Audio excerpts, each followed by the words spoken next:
There is a newborn child, whole and free, but unaware of what is whole, unaware of what is free. Without the false, truth cannot be known. Only when the veil of Māyā is drawn, when the false appears, can the real begin to reveal itself. Everything appears: a table, a chair, a car, a hand, a name, a story, a belief. Each appears as a thing, apart, each appears as itself. But where did these names arise? Where did these forms arise? Are they creation of one person? Are they owned by one hand? Names are inherited, words are inherited, images are inherited.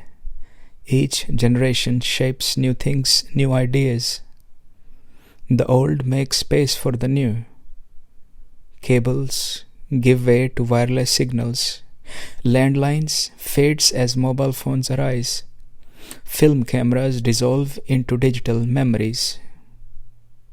All appear, all change, all pass, nothing fixed, nothing permanent. The world that is seen came long before this one appeared. The earth itself came long before this body appeared. The air that fills these lungs has no owner. The ground that supports these feet has no owner. That space which allows everything to be belongs to none. What appears as a table was once a tree. What appears as a car once metal within the earth. What appears as a body is shaped by countless moments, countless threads. Threads not claimed, only inherited. All arising from one earth, all arising within one space, all sustained by one breath. Then a thought arises. This is me, this is mine, this is another. In that thought, separation is born. A veil is drawn. A line is traced where none existed. A mist appears upon the clear mirror. This mist is called Māyā, the veil, the seeming separation. The mist that paints countless forms upon one canvas. The veil that appears as many threads upon one fabric. Yet Māyā is not an error.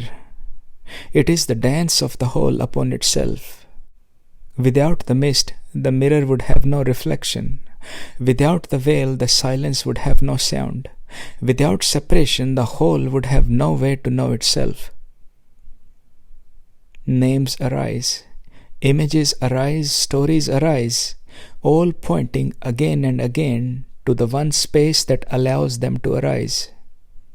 That space is not a thing. That space has no name. That space has no owner. What gives rise to Māyā is not known. What it knows of itself is already within Māyā. Yet, beneath all that appears, closer than breath, closer than thought, closer than anything that appears, is what was never lost, only hidden before Māyā took shape, closer like the wetness of water. Here, now, before the veil appears, it is, not with thought, not with memory, not with effort. Look from that space which was never named, that space in which names and forms arise, that space in which Māyā itself appears and disappears. What is called separation is a wave upon the ocean. What is called Māyā is the play of the ocean upon itself. What is called you and other is the same ocean looking from different angles. When revealed clearly, fully, the veil does not need to be torn.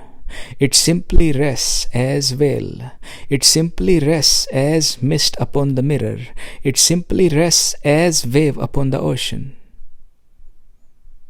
Then the whole is revealed, in its own quiet knowing. Then the veil is no longer an obstacle, but a pointer.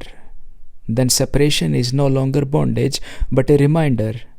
then Māyā herself is seen as the grace that allows the one to appear as many, only to recognize itself as itself always, ever, here. Each generation shapes new forms.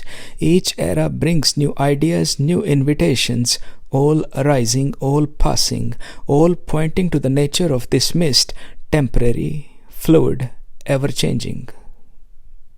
Yet what gives rise to this Māyā does not change.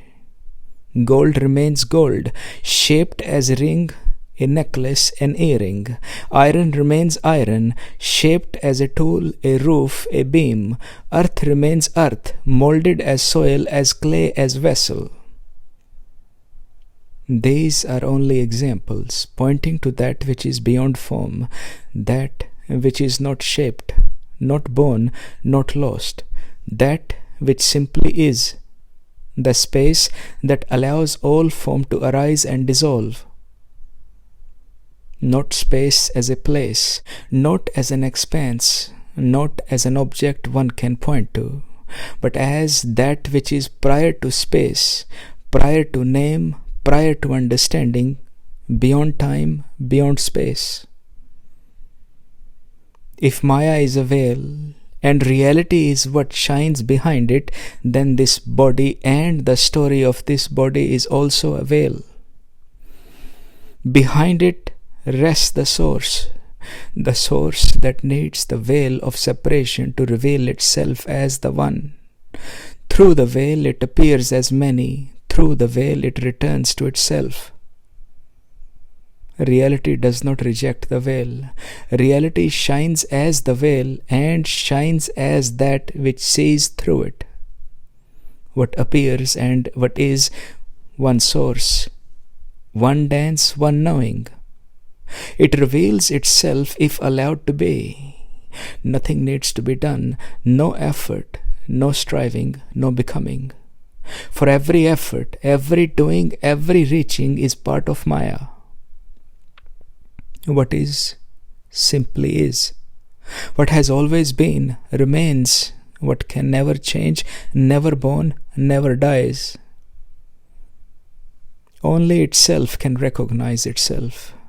All else, person, thought, image, is itself mistaking itself for other.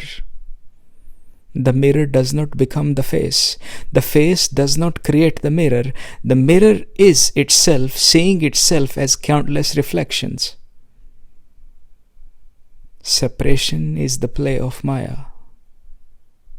Recognition is itself, resting as itself.